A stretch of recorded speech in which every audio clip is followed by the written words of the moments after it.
Bonjour à tous, on est reparti pour une petite journée de travaux dans la maison. Donc aujourd'hui, je vais poser les portes intérieures avec mon père qui va venir plus tard. Du coup, ce matin, je vais continuer à faire l'encadreur de fenêtre que j'ai commencé hier. Je vais venir voilà, bien poncer les bords, bien que ce soit droit, et je vais faire aussi un petit peu de map pour combler tous les trous pour bien que ce soit étanche. C'est parti.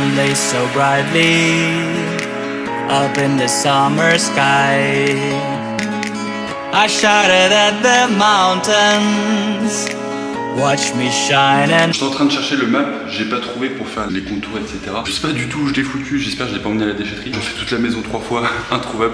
Je sais pas du tout où est-ce qu'il est. Du coup, ce que je vais faire, je vais aller mettre un chevron sur le montant de l'encadreur de la porte intérieure là-bas qui bouge. Pour l'instant, j'ai enlevé tout le cadre, toute la porte, et je suis en train d'essayer de trouver des petites cales en bois là pour que ça passe, mais franchement c'est assez galère. Ce bout de bois par exemple, il est trop épais, il passe pas de quelques millimètres, et ce bout de bois là, il est limite pas assez épais. Donc je vais essayer de trouver une autre cale qui puisse passer derrière, parce que vraiment ça bouge trop. Je vais venir le caler comme ça avec un bout de bois, et puis après ça bougera pas une fois que je visserai.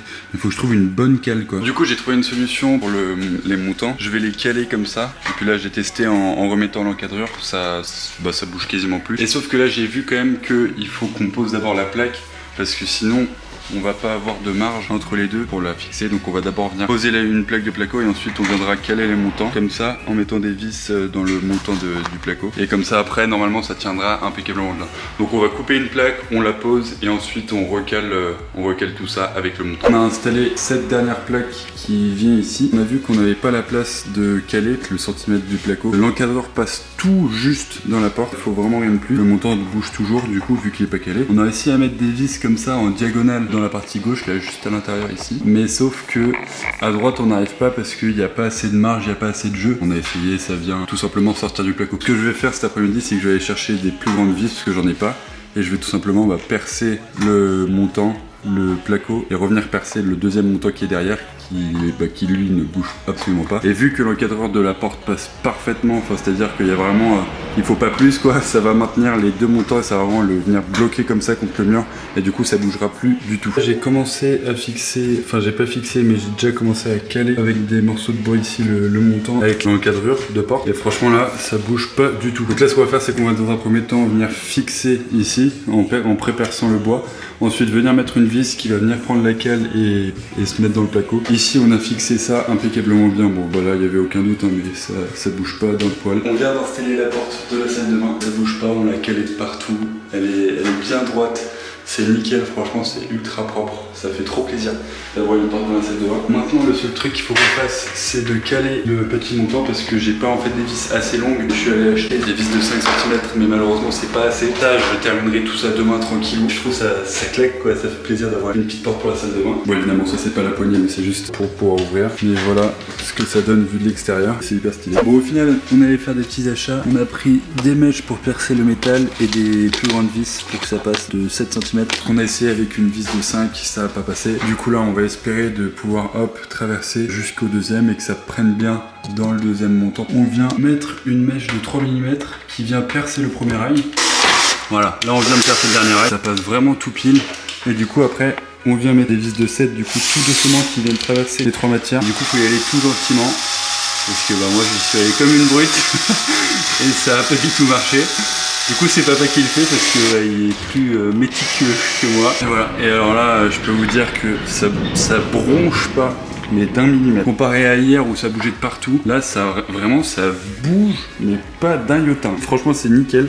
Donc on va pouvoir venir, bon là de toute façon ça bouge pas beaucoup puisque c'est pris dans toute la structure. On va pouvoir revenir du coup mettre le cadre de porte, visser, et normalement là ça devrait pas du tout bouger. Donc c'est à dire que ce cadre, cet encadreur, on va pouvoir la mettre tranquillement, et après on va aller terminer cette porte aussi en mettant des cales et des vis de 7 cm. Comme en gros ce qu'on vient de faire ici. On vient de mettre le cadre, juste de le poser, et franchement là comparé à hier où je trouvais pas de solution et je galérais comme un ouf, là on est venu le caler, mais ça bronche pas d'un pet. Ça c'est grâce à papa. Je l'ai appelé à la rescousse parce que j'avais vraiment pas de solution. Et du coup impeccable, là on a venu caler le placo derrière, donc bon là il faudra juste que je rattrape en ponçant, etc. Mais là vraiment l'encadreur de porte ne bouge pas d'un pet. Et c'est vraiment pile à niveau. Là on l'a calé parfaitement. Je pense qu'on peut pas être plus à niveau que ça. On est vraiment bien à niveau. Donc ça c'est impeccable. Et du coup là le gros zoom. Ce qu'on va venir faire, c'est tout simplement visser. Donc malheureusement là j'ai pas le choix de visser de l'intérieur. Donc ça c'est pas grave, je mettrai de la pâte à bois pour reboucher. De ce côté là, je vais enlever hier la plaque et on va venir visser de l'intérieur du montant. Comme ça les vis, ça va pas se voir. On n'a plus qu'à la visser, ça va nous prendre 10 minutes même pas. Et ensuite on va juste pouvoir mettre la porte et après il y aura une porte ici qu'on pourra ouvrir. Donc ça c'est hyper cool. Donc on visse et après on monte le résultat. Nickel.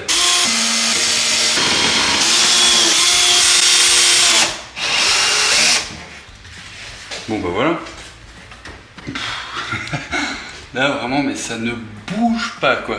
Franchement c'est trop cool. Ça tient? Ah ouais, nickel. Bon on met la porte. C'est bon, on vient de terminer de poser la porte intérieure de la chambre et franchement le résultat est grave cool. Voilà, c'est impeccable. L'encadreur de porte est parfaitement droite. Hop, une là. C'est parfaitement droit. Il y a juste un petit jour là avec la porte, on ne sait pas trop pourquoi, on pense que c'est les matériaux, comme c'est pas une porte qui est en chêne massif qui coûte extrêmement cher. Non, c'est les premiers prix, donc on se dit que c'est probablement pour ça que ici tu peux voir un jour, etc. et que ça disparaît un peu en bas. Il y a en gros 1 mm d'écart entre le bas et le haut. On va laisser ça comme ça parce que de toute façon on peut pas faire mieux au niveau de l'encadreur. Voilà, une porte de chambre, donc ça c'est trop bien. On va venir du coup faire la même chose juste ici avec cette porte là. Donc ce matin on l'avait déjà posé, etc. le cadre. J'avais commencé à visser de l'intérieur ici, donc ici ça bouge pas. Et là on va venir au niveau de ce montant là mettre des cales juste derrière, juste ici des morceaux de bois, et on va venir mettre des grosses vis qui vont prendre et le morceau de bois et aller se mettre dans le placo et transpercer l'encadreur. Comme ça bougera pas. Même si là déjà ça bouge pas des masses, on va quand même venir caler pour être sûr que ça bouge pas. Et après comme ça on aura déjà posé 2 portes sur 3. Et franchement c'est cool parce que hier j'y arrivais pas et aujourd'hui avec papa on a réussi quand même à en poser, donc c'est hyper chouette et je trouve que ça avance de ouf quoi, d'avoir une porte ça change tout. Enfin, là je suis dans la salle de bain, hop, et voilà. Enfin bref. On vient de terminer l'installation de la porte de la salle de bain comme l'autre, franchement ça fait trop plaisir. Voilà, bon j'ai pas fermé totalement parce que j'ai pas la poignée, mais elle se ferme impeccablement bien, franchement c'est trop stylé. On a du coup mis des cales ici, on va venir renforcer ça demain ou après-demain, on va essayer de trouver une autre solution. Parce que là bon, ça bouge pas, mais c'est pas totalement aussi solide qu'ici par exemple, où là il n'y a vraiment aucun doute, on sait que ça va pas bouger. Ici, le problème c'est que on a mis des cales, on a vissé des vis qui viennent traverser et le montant et se prendre dans les cales, mais après derrière le placo, il n'y a rien, parce qu'on n'a pas le rail qui va derrière. Donc le problème de ça c'est qu'on sait pas comment on peut faire ça mieux. La seule solution qu'on a aujourd'hui c'est de faire comme ça, on va réfléchir si on trouve pas une autre solution. Mais honnêtement, ça bouge pas, c'est impeccable. Journée méga productive parce que on a pu quand même poser 2 portes, et celle de la chambre qui est juste là-bas, et celle de la salle de bain. La maison prend de plus en plus forme. On aura juste à poser le placo au-dessus des 2 portes, et après ce sera fini pour ces portes là. Ce sera tout pour aujourd'hui. Merci beaucoup d'avoir regardé cette vidéo et on se retrouve demain pour une nouvelle journée dans la maison. Salut!